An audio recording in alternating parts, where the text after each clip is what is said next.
আমি চতুর্দিকের আওয়াজ বন্ধ করে দেই, পাখির আওয়াজ বন্ধ করে দেই, পশুর আওয়াজ বন্ধ করে দেই, সিএনজি ড্রাইভার আর অটো ড্রাইভারদের গাড়ি গ্যারেজে জমা দিয়ে দেই, সব দোকানদার ব্যবসায়ীরা যার যার কর্ম ছেড়ে তারা ঘরে ফিরে আসে, চতুর্দিক বন্ধ করে দেই। আল্লাহ বলেন তুমি ঘুমাবা বলে, তুমি ঘুমাবা বলে, তুমি ঘুমাবা বলে তোমার জন্য আমি দু চোখে ঘুম পাড়িয়ে দেই। তোমারে আমি মাথা ব্যথা দেই নাই, তোমারে আমি জ্বর দেই নাই, সর্দি দেই নাই। আজকের রাত এই জ্বর সর্দি থেকে মুক্ত রাখছি, তো আমি আল্লাহ তোমাকে ঘুম পাড়াবো বলে। তোমার মা অসুস্থ, বাবা অসুস্থ, ছেলে অসুস্থ, স্ত্রী অসুস্থ, যদি এমন বিপদের খবর হইতো তাইলে তুমি ঘুমাইতে পারতা না।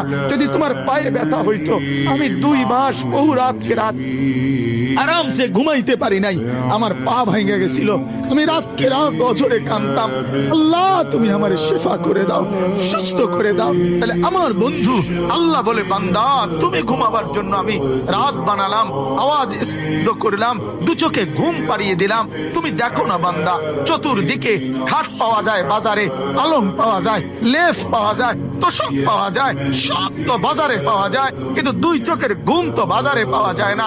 আমি ঘুম পাড়াই, আমি ঘুম পাড়াই, আমি ঘুম পাড়াই, আমি ঘুম পাড়াই। তোমার মা ঘুমায় যায়, তোমার বাপ ঘুমায় যায়, তোমার স্ত্রী ঘুমায় যায়, তোমার বন্ধুরা ঘুমায় যায়, তুমি যেই নারীকে ভালোবাসো সেও তো ঘুমায় যায়।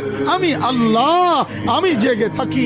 রাত 2টায় যদি তোমার পেশাব করতে উঠতে হয়, বাথরুমের জরুরত হয়, আমি ঘুমাই না, আমি 2 চোখ খুলে দেই, আবার তোমাকে ঘুম থেকে জাগিয়ে দেই। তো আল্লাহ বলেন এত কিছু করি আমি, আমি আমি বিনিময়ে আমি কি একটা সেজদা পাই না?